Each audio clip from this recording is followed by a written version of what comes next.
YouTube et bienvenue dans cette nouvelle vidéo, j'espère que vous allez bien. Je suis très contente de vous retrouver aujourd'hui avec cette nouvelle vidéo après 2 semaines de pause. Et aujourd'hui je reviens avec un nouveau concept puisque dans cette vidéo je vais tout simplement explorer une créature ou une légende en particulier à travers l'audiovisuel, donc à travers tout ce qui est séries et films, voir comment elles sont représentées, etc. Donc si ça vous intéresse, je vous laisse avec la vidéo. La créature qu'on va traiter aujourd'hui, vous la connaissez sûrement, vous en avez sûrement vu de partout passer depuis quelques années maintenant, voire même plus loin, on va le voir, et c'est tout simplement les vampires.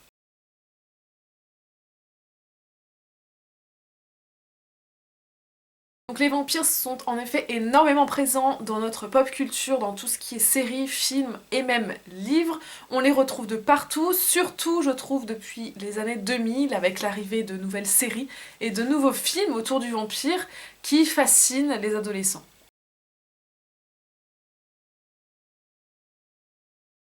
Tous ces films, bien sûr, donc, prennent pour base la légende du vampire et s'inspirent donc forcément de légendes déjà existantes. Mais depuis combien de temps, jusqu'où remonte réellement ce mythe du vampire?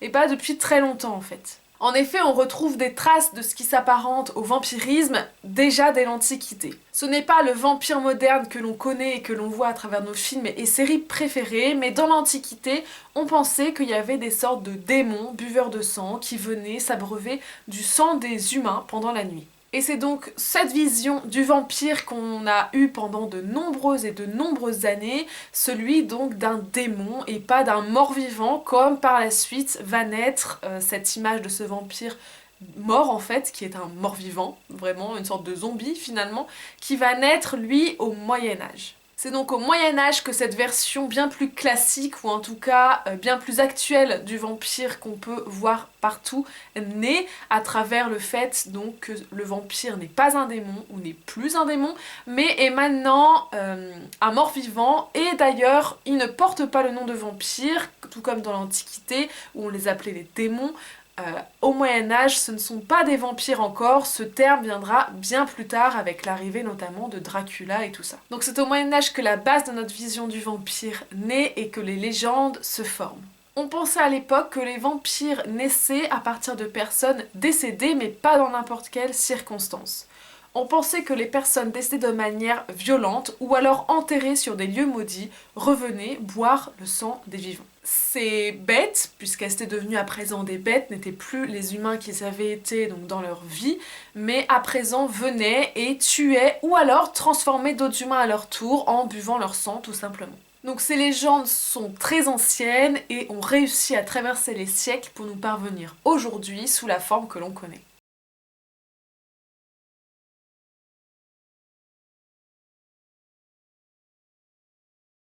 Comme j'ai pu le dire précédemment, le vampire est source d'inspiration dans de nombreux domaines artistiques, que ce soit l'audiovisuel avec les séries et les films que l'on connaît beaucoup, mais aussi l'écriture ou encore la peinture. Le vampire est très présent. Donc au cinéma ou dans la littérature, il fascine le public et ce vampire moderne qui nous est hérité donc de l'Antiquité continue malgré tout de subsister et d'être regardé et apprécié par le grand public. On retrouve des traces du vampire qu'on connaît réellement aujourd'hui et qu'on apprécie en plus de ça pour une des premières fois dans le livre Dracula de Bram Stoker.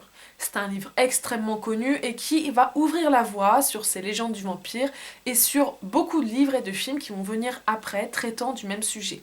Il va mettre en place la véritable apparence du vampire et toutes ses propriétés, enfin ses caractéristiques qui vont avec, vont être mises à la base dans ce livre qui est donc Dracula. Ce n'est peut-être pas le premier livre qui parle de vampires, mais en tout cas c'est probablement celui qu'on mentionne en premier aujourd'hui quand on parle de livres de vampires, quand on parle de vampires célèbres, c'est le premier qui a autant de résonance en tout cas de nos jours. Ce personnage de roman, donc ce vampire de roman très connu, va faire son petit temps de popularité et puis après, le vampire comme on le connaît va aussi être adapté au cinéma. Ça va être à travers le film Nosferatu, donc je sais pas exactement combien de temps il dure, mais c'est un film en noir et blanc qui met en scène un vampire comme on pourrait s'y attendre, c'est-à-dire un vampire monstrueux, bestial, assoiffé de sang, avec une apparence plutôt répugnante et en tout cas qui n'a pas grand chose à voir en tout cas avec le vampire qu'on peut nous montrer dans les nouvelles séries et nouveaux nouveaux films qui sont apparus depuis le début des années 2000. Depuis Nosferatu et depuis Dracula, les œuvres sur ce mythe se multiplient et touchent de plus en plus de personnes de différents âges, etc. Et donc ça touche de plus en plus de ces personnes-là à travers du même mythe qui est celui du vampire, mais avec une utilisation, on va le voir, qui varie beaucoup, puisque l'image du vampire n'est pas utilisée de la même manière selon le public qu'elle vise. En effet, on peut noter que dans les films et séries actuelles, on a un public qui est plutôt adolescent qui est visé, et alors là, on détourne le personnage du vampire pour en faire quelque chose de beaucoup plus beau, si je peux dire. Puisqu'alors que cette créature est d'abord, en tout premier lieu, et même on le voit dans Dracula, on le voit dans Nosferatu, utilisée dans le domaine de l'horrifique, du dégoût, et ben au début des années 2000, on voit émerger un nouveau type de vampire, et ces vampires sont des vampires que l'on romantise énormément, et qui deviennent l'image du sex symbole et qui fascinent les adolescentes. On perd donc tout de suite cet ADN qui est censé être effrayant et à la place, on le remplace par un ADN qui se veut attirant pour attirer les jeunes filles qui en font leur idole. En même temps, qui n'est pas tombé amoureuse ou amoureux d'Edward Cullen ou encore de Damon ou Stéphane Salvatore dans Vampire Diaries, ce sont des vampires qui ont été faits, qui ont été pensés pour être attirants et pour être de véritables sex symboles. Ce sont une nouvelle génération de vampires qu'on appellera les vampires plutôt sexy et en tout cas qui sont désirables aux yeux des adolescentes et même au-dessus, même des générations au-dessus d'ailleurs. Donc Twilight et Vampire Diaries, ce sont les exemples les plus connus et font de ces créatures qui à la base sont quand même des suceurs de sang, donc qui gardent quand même cet ADN de suceurs de sang en enlevant plein d'autres aspects qu'on verra un peu plus tard, mais ils gardent en tout cas cet ADN de suceurs de sang et arrivent à en faire des personnages, des créatures attirantes, alors même que ces mêmes créatures se nourrissent précisément des personnes qui sont censées les trouver attirants. Quand je parlais de changement, je parlais principalement de changement physique, puisqu'en effet il y a un énorme changement qui s'opère. C'est fini le vieil homme pourrissant que l'on peut voir dans Nosferatu, un cadavre ambulant. Maintenant le vampire a un corps jeune et sexy, digne des plus populaires du lycée à chaque fois dans les films américains, digne du quarterback, etc. Il est le beau ténébreux que l'on veut attirer à soi. Il est séduisant et il envoûte chaque jeune fille qui est sur son passage. En plus de ça, il est incroyablement beau et mystérieux, ce qui ajoute encore plus à son côté sexy. Bon, ce vampire qui devient un sex symbole, bien sûr, s'éloigne énormément des légendes traditionnelles, on va dire, qu'il y a autour du vampire. C'est volontaire, puisqu'on veut en faire simplement l'idole des ados et le rêve de toute adolescente. Malgré le fait que ces vampires continuent de tuer des êtres humains dans ces films ou dans ces séries, les adolescentes continuent de le trouver super attirant. Et ce qui est assez contradictoire puisque en fait dans cette situation c'est précisément leur condition de vampire qui donne excuse à ça puisqu'ils ont besoin de ce sang pour survivre. Et même si donc le sang est principalement utilisé, on le voit bien dans les films, dans les séries, quand il arrive c'est pour dégoûter ou repousser le spectateur, là ça n'est pas le même sentiment qui veut être évoqué et on veut vraiment montrer que ce suceur de sang en fait est absolument grandiose. Après, à faire attention puisque la modernité en réalité des vampires comme on le voit dans les deux séries et films là, que j'ai cités précédemment, mais il y en a plein d'autres, hein. Si on peut en citer, on peut citer Vampire Academy, on peut citer Vampire University, il me semble aussi. Enfin, plein de films comme ça qui romantisent la transformation en vampire et qui la rend désirable aux yeux des personnes qui regardent et qui pourraient potentiellement vouloir devenir un vampire. En tout cas, la créature du vampire devient extrêmement stylée auprès de la jeunesse. Mais c'est vrai que cette modernité, donc comme je disais, elle ne s'arrête pas là puisqu'il y a plein de films et de séries qui continuent de reprendre les codes dégoûtants et monstrueux du vampire en les faisant réellement passer dans les films et séries comme des créatures à abattre, des créatures mauvaises. Et là, plus du tout de romantisation, plus du tout de sex appeal pour les vampires, mais c'est bien l'inverse qui est exprimé.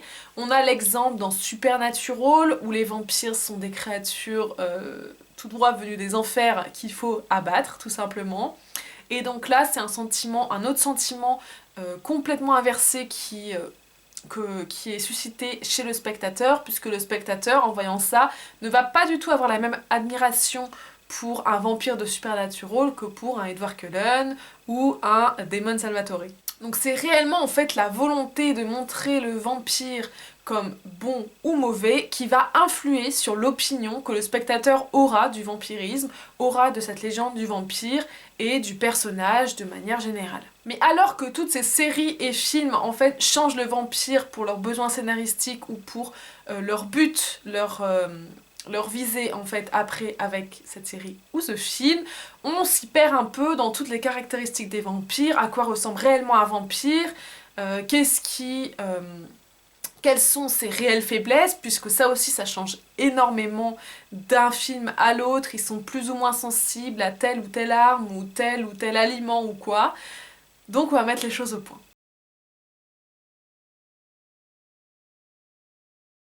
Donc les vampires, il faut savoir qu'à la toute base, au commencement, la légende du vampire, elle est née non pas pour susciter l'admiration, mais bel et bien pour susciter le dégoût, pour effrayer, en tout cas dans un but horrifique. C'était pour effrayer la population, pour raconter des petites histoires d'horreur comme ça.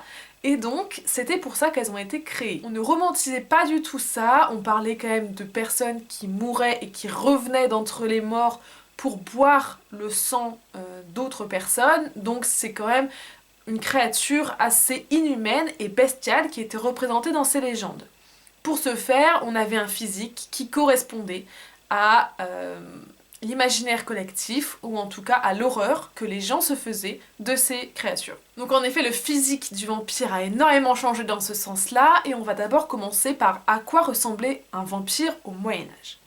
Puisqu'au Moyen-Âge, le vampire, tout simplement, il était déjà très laid, hein, absolument pas beau, c'était un vieux rabougri, vraiment moche, puisqu'on parlait quand même aussi d'un cadavre, donc à la base il n'est pas censé être beau, donc c'était quelqu'un déjà de très laid, en tout cas il était décrit comme ça, de ballonné, et avec une peau plutôt noirâtre en raison du fait qu'il ingurgitait énormément de sang puisque c'était sa nourriture principale, ce qui lui donnait un teint assez noirâtre entre le noir violet foncé là tout ça. Donc déjà son apparence fait beaucoup moins envie que ce qu'on peut voir dans les films ou séries de nos jours. Et on dit aussi d'ailleurs que le vampire retournait dormir dans sa tombe, donc il retournait dans son cimetière dans sa tombe, et il dormait dans son cercueil. Et pour reconnaître d'ailleurs une tombe de vampire, on avait décrété que les tombes de vampires avaient des trous autour qui pouvaient prouver que là, il y avait un vampire qui dormait. En plus de ça, si on enlevait le cercueil de terre et qu'on l'ouvrait, déjà on avait une apparence du corps qui était forcément inchangée puisque le vampire ne vieillit plus et ne pourrit pas non plus pour autant.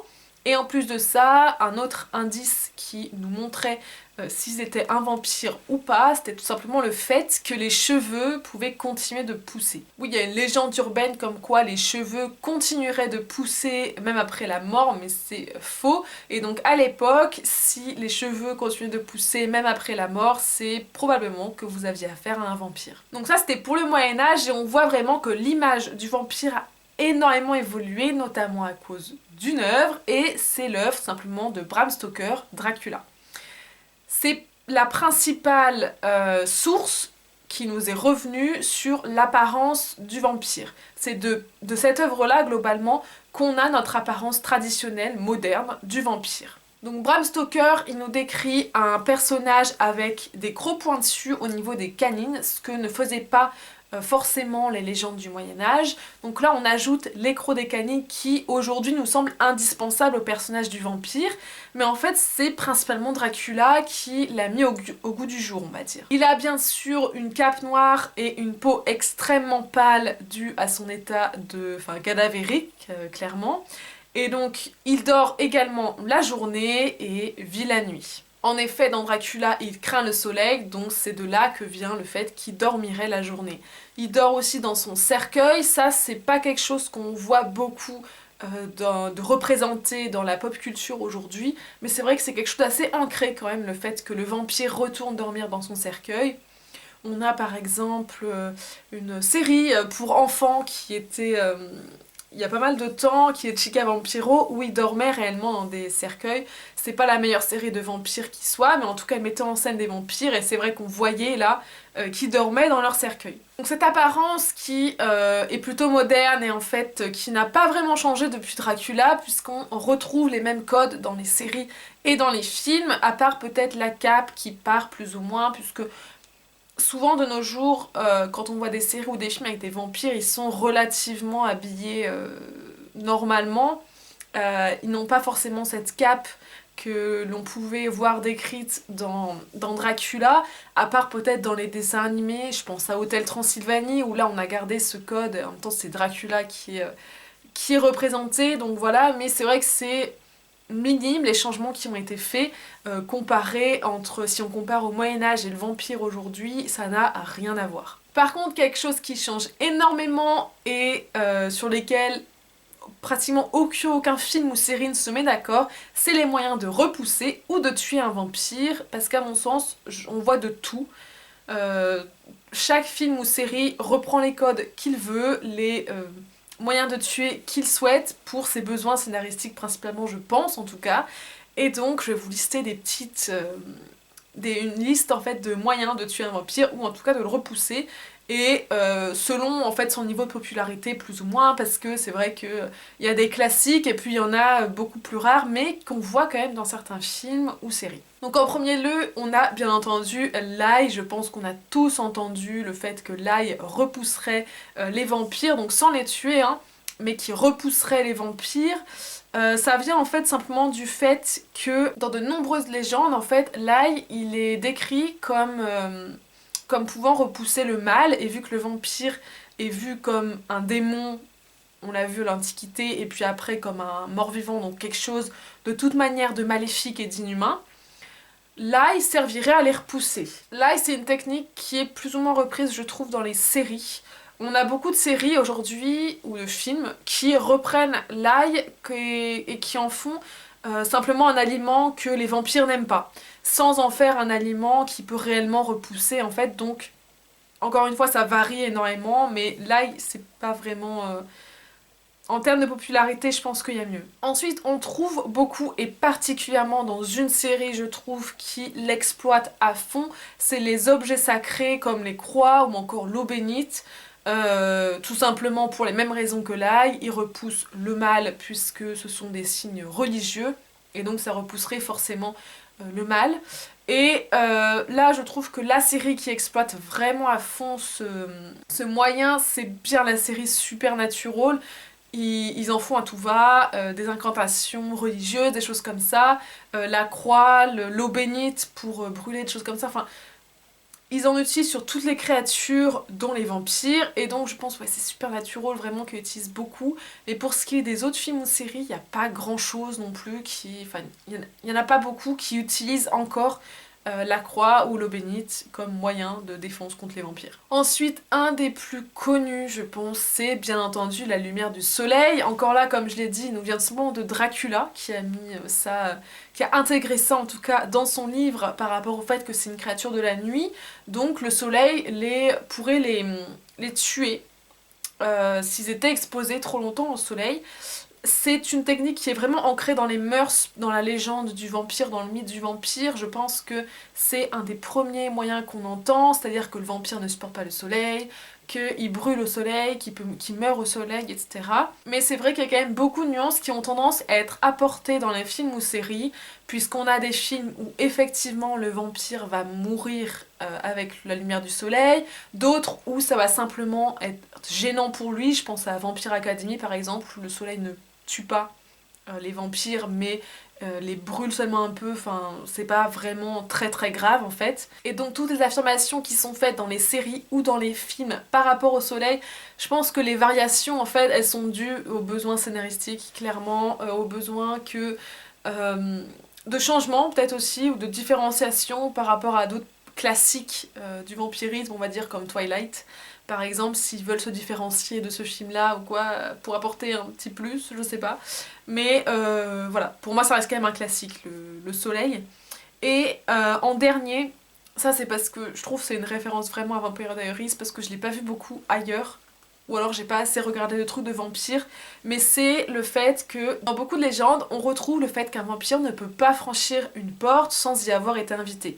Ceux qui ont regardé Vampire Diaries voient très bien de quoi il s'agit, savent de quoi ça parle, mais c'est vrai que ça reste quand même une technique qui est pas très répandue et qui reste quand même dans les vieilles légendes qui disent donc si tu n'invites pas le vampire à rentrer, il ne pourra pas rentrer dans ta maison. Par contre, si tu l'invites, bah là, il peut rentrer comme il veut et faire ce qu'il veut. Mais le vampire n'a pas que des faiblesses, il a aussi beaucoup d'avantages, beaucoup de pouvoirs qui lui sont conférés par sa nature de vampire. Et on va passer tout de suite à la petite liste, puisqu'elle n'est pas si grande que ça. Tout d'abord, le vampire a bien entendu l'immortalité. Il ne peut pas mourir puisqu'il est déjà mort, en théorie. Donc voilà. Il ne peut pas mourir plus qu'il ne l'est, sauf par certaines techniques, comme par exemple le pieu dans le cœur, qu'on connaît très bien aussi, qui pourrait servir à tuer un vampire, la décapitation, des choses comme ça. C'est des moyens qui sont connus dans les légendes de vampires, mais en tout cas, il est immortel. En plus de ça, il a une super vitesse et une force qui est décuplée. Et il a aussi ses sens qui sont décuplés, notamment l'ouïe et l'odorat, qui font que c'est difficile de surprendre, il vous voit arriver assez tôt à l'avance, hein, donc très difficile de le battre pour un simple humain en fait. Donc il y a aussi un dernier pouvoir qui est surtout exploité, je trouve, dans les films pour enfants comme Hôtel Transylvanie ou quoi, c'est le fait que le vampire peut se transformer en chauve-souris. Je trouve que c'est de moins en moins répandu, surtout dans les films donc pour adolescents ou pour plus grands.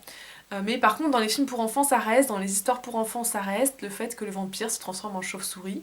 Donc bien sûr, en écoutant tous ces faits sur les vampires, en écoutant toutes ces légendes, on se dit bien sûr que ça n'existe pas, que c'est absolument surréaliste.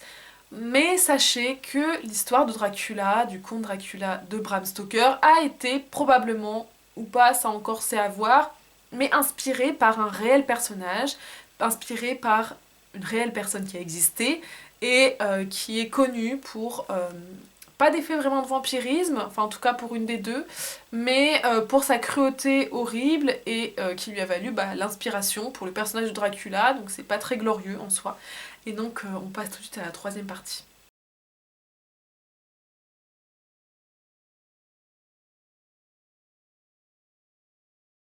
Donc en effet, même s'il y a un nombre incalculable de légendes et de versions du mythe du vampire, il y a quand même une source qui vient et avant l'écriture même de Dracula, on a des sources qui disent qu'il y aurait eu des vampires, plus ou moins, qui auraient existé. Elle viendrait de personnages qui auraient réellement existé, plus précisément deux, c'est les deux que je vais vous exposer aujourd'hui, qui seraient soit dénoncés comme des vampires, ou en tout cas ayant des actes qui pourraient s'approcher aux yeux des gens du vampirisme. Donc la première personne à arriver dans le top de ces inspirations du vampire, c'est tout simplement Vlad Tepes. Je pense que vous en avez entendu en parler parce que c'est, selon beaucoup, la personne qui aurait inspiré le mythe de Dracula, enfin l'histoire de Dracula de Bram Stoker. Étant donné que Dracula de Bram Stoker est un monument dans la littérature, je pense que on a déjà entendu parler de Vlad Tepes. Il a été surnommé Vlad III l'Empaleur. Donc ça annonce un peu la couleur. Alors, il ne buvait pas de sang, non. Mais il a commis des actes tellement horribles et tellement barbares que on ne pouvait que l'associer à une créature bestiale et sanguinaire. Voilà. Donc déjà, il est né en Transylvanie, donc si vous vous renseignez sur le vampirisme, si vous aimez ça, la Transylvanie, ça parle, puisque ce serait l'origine, en tout cas, enfin le lieu d'habitat du vampire. Encore une fois, je prends encore une fois ce dessin animé comme source, mais on a Hôtel Transylvanie, typiquement, qui est l'habitat du comte Dracula, voilà. Et donc Vlad Tepes est né en Transylvanie, avant qu'il soit connu pour les actes pour lesquels il va être malheureusement tristement célèbre après. Il a été pendant de nombreuses années otage des Turcs, ce qui lui a valu après une véritable haine des Ottomans, et ça va être important pour la suite de l'histoire parce que sa haine des Ottomans va être la base de tout. Il a ensuite vécu en Moldavie chez son oncle avant de partir pour la cour de Hongrie et c'est là-bas qu'il rencontrera sa femme qu'il épousera quelques années après. Il l'épouse donc le 22 août 1456 et il devient alors le prince de Valachie. Il règne de 1456 à 1462 sur la Valachie, donc c'est un règne qui est très court puisqu'il se fera, enfin très court, pas vraiment très court mais qui n'est pas non plus mirobolant quoi. Et en fait, son règne va s'arrêter parce qu'il va se faire assassiner.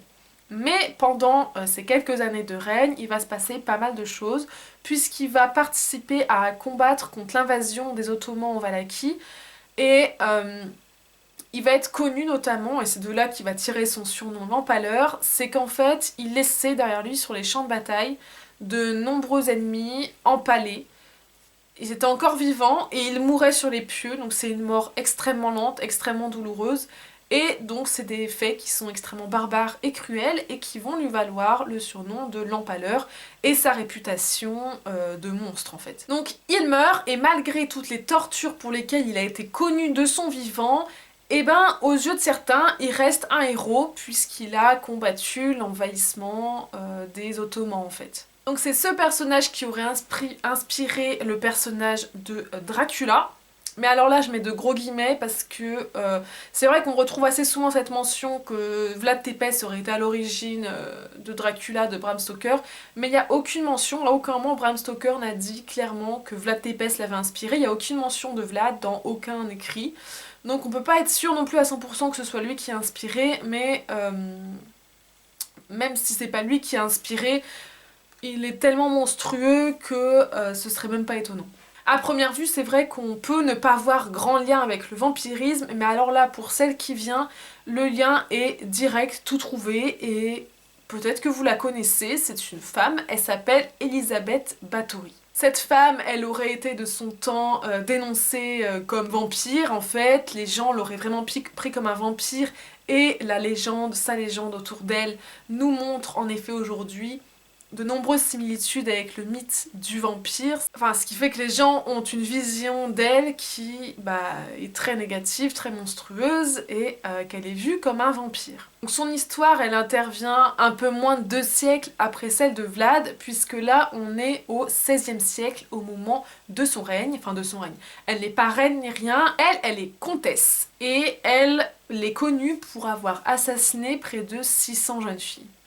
Si ce n'était juste le fait d'avoir assassiné 100 jeunes filles, c'est déjà affreux, mais encore une fois, pas grand lien avec le vampirisme, mais alors ce qu'elle leur faisait, vous allez voir tout de suite, c'est absolument monstrueux. Donc Elisabeth, elle est née en 1560 et elle est morte en 1614 en Hongrie, donc on est toujours Europe de l'Est. Et c'est donc dans ces châteaux, en tant que comtesse, qu'elle aurait commis tous ces crimes. Pendant longtemps, elle n'a pas été inquiétée, on va dire, puisque quand même, si elle en aurait tué plus de 600, il y aurait forcément un moment où elle aurait été inquiétée, mais en fait, c'est qu'elle s'en prenait à des jeunes filles qui faisaient partie de son territoire, je sais pas vraiment comment ça se passait, mais des paysannes en fait, la plupart du temps, c'est triste à dire, mais les plus pauvres, quoi, au bas de l'échelle, et donc les gens n'étaient pas vraiment inquiétés, ne s'intéressaient pas vraiment à ces histoires, puisque c'était des paysannes. C'est que quand elle a commencé à vouloir aller dans la hiérarchie un peu plus élevée, que là par contre elle s'est fait prendre et que sa soif de sang s'est arrêtée. Donc selon la légende, elle aurait attiré pendant de nombreuses années énormément de jeunes filles vierges qu'elle aurait vidées de leur sang. Alors, j'ai vu le film qui s'appelle La Comtesse, il y a un film qui est fait sur elle. La véracité de ce que je vais dire, c'est purement fictionnel, je pense, à mon avis. Hein. Mais en fait, Elisabeth aurait eu cette lubie, parce que ce n'est pas de tout jeune qu'elle a ça, elle aurait eu cette... je sais pas, cette ampoule qui s'allumait dans sa tête, qui lui aurait dit donc de vider leur sang de jeunes filles.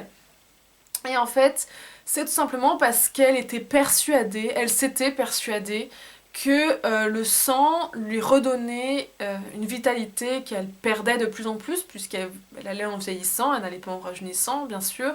Et donc en voyant que le sang pouvait lui redonner cette vitalité qu'elle avait perdue, et ben elle s'est mise à pété un câble et a vidé, à se mettre en tête qu'il fallait qu'elle prenne le sang des jeunes filles vierges. C'était très important pour elle que ce soit de jeunes filles vierges. Et les vider de leur sang pour pouvoir utiliser leur sang pour plein de choses. Elle pouvait en prendre des bains, comme elle pouvait se l'appliquer comme une sorte de crème, enfin c'était pas une crème mais voilà. Elle pouvait même en boire. Et c'est là vraiment que le lien avec le vampirisme est complètement fait, puisque en fait elle se nourrissait de sang, elle utilisait le sang pour se redonner une jeunesse, une sorte d'immortalité finalement, qu'elle n'aurait jamais et qu'elle n'a jamais eu d'ailleurs. Donc comme j'ai dit, elle s'en prenait principalement à des paysannes, mais c'est quand elle commence à vouloir attirer des jeunes filles de la noblesse ou de la bourgeoisie que là, elle commence à attirer les regards et à attirer les mauvaises personnes, pour elle en tout cas, puisque le roi de Hongrie va lancer une enquête sur beaucoup de disparitions qui ont été constatées, et tout va rejoindre Elisabeth en fait, et elle va être arrêtée et condamnée pour le meurtre de 80 jeunes filles environ. Donc si on a plus de 600, on est loin du compte, quoi, pour 80. Mais malgré tout, elle sera quand même enfermée dans son château, dans une pièce de son château, où elle mourra en 1614 à l'âge de 54 ans. Alors, la légende que je vous ai racontée, vous pouvez aller voir le film La Comtesse, qui, moi, franchement, je l'ai bien aimé, il était vraiment bien. Mais bien sûr, je dis légende parce que ces faits ne sont pas fiables à 100%. Il y a des rumeurs comme quoi ça aurait été des rumeurs, et qui sont servies d'une réputation qu'Elisabeth pouvait avoir, donc une réputation de femme très violente avec ses servantes, pour monter un complot en gros autour d'elle, etc. Donc rien n'est sûr à 100%, on n'est pas sûr qu'elle pratiquait ces abominations, mais en tout cas c'est la légende qui nous est venue aujourd'hui, et c'est pour ça qu'Elisabeth Báthory reste assez connue dans le vampirisme, tout ça, et qu'elle est souvent liée au vampirisme. Quand on parle de vrais vampires, on pense à Elisabeth Báthory, et voilà. Mais ça reste, à mon sens, une légende, on ne saura jamais vraiment si... Et c'est là d'ailleurs que tient toute l'histoire et tout le mystère autour d'Elisabeth, parce qu'on saura peut-être jamais vraiment ce qu'elle faisait dans son château, et à quel point, en fait, à quel point la légende, ce qu'on raconte, est proche ou non de la réalité. Donc c'est la fin de cette vidéo, j'espère qu'elle vous aura plu. Moi j'étais très contente de vous la faire. Dites-moi si elle vous a plu dans les commentaires. N'hésitez pas aussi à l'aimer et à vous abonner, ça fait toujours plaisir. En tout cas, moi je vous retrouve une prochaine fois pour une nouvelle vidéo. Bisous!